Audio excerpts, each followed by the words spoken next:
Assalamualaikum warahmatullahi wabarakatuh.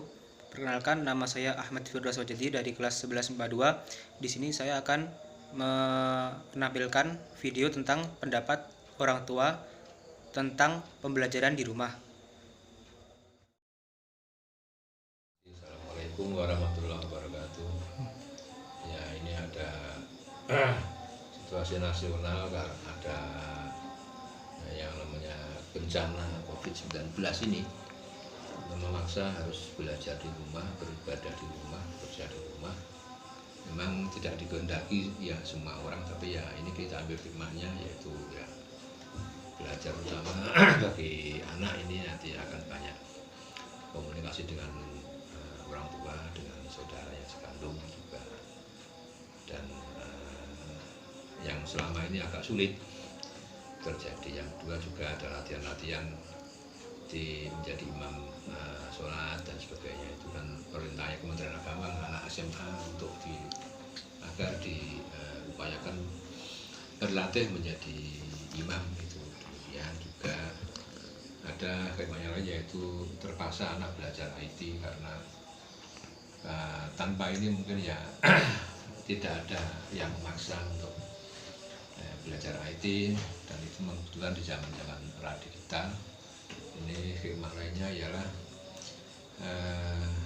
banyak anak bisa belajar pekerjaan rumah tangga yang selama ini juga kurang karena anak sibuk kalau hanya sekolah.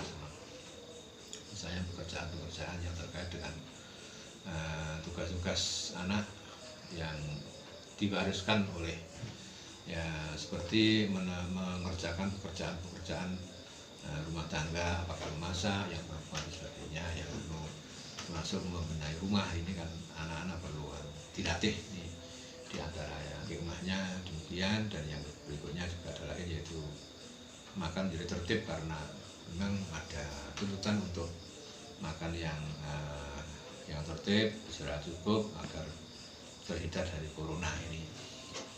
Ya, kami kira demikian. Memang yang lainnya juga terpaksa karena ya ini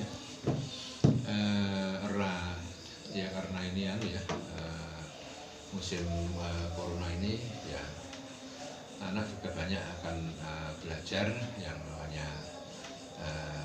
tugas-tugas IT sudah saya kira demikian pendapat kami, dan ya demikian. Terima kasih. Assalamualaikum warahmatullahi wabarakatuh.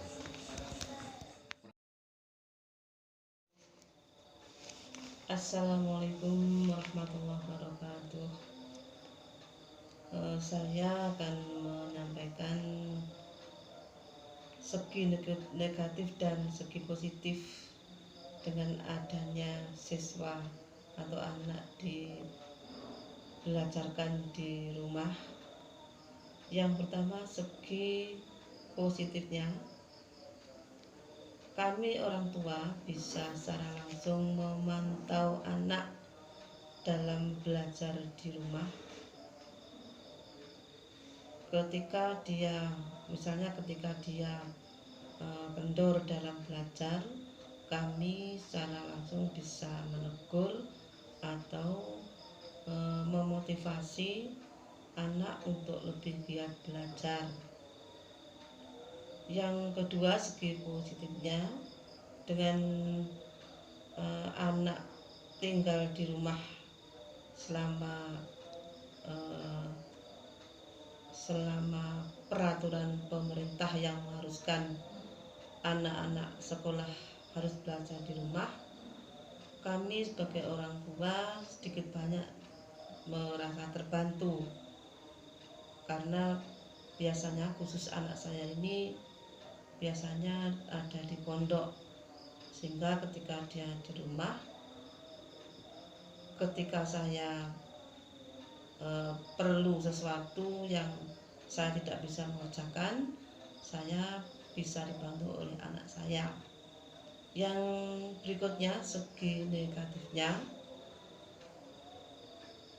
yaitu yang pertama, dengan belajarkannya anak-anak di rumah, pembelajaran menggunakan sistem daring, ini tentunya berkaitan dengan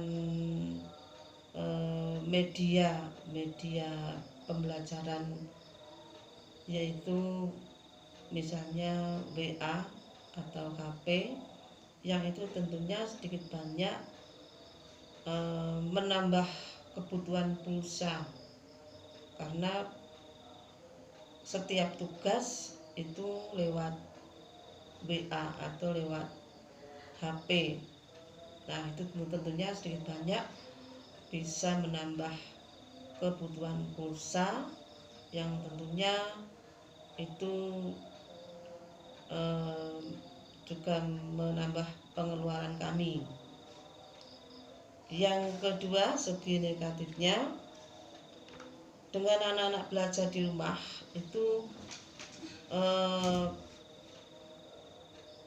ketika anak belajar mengalami kesulitan, dia tidak akan segera bisa memecahkan kesulitan itu, karena tidak ada sumber yang bisa ditanya, baik itu teman ataupun gurunya, sehingga pemecahan masalah terhadap kesulitan anak itu pemecahannya tidak segera langsung atau maksimal.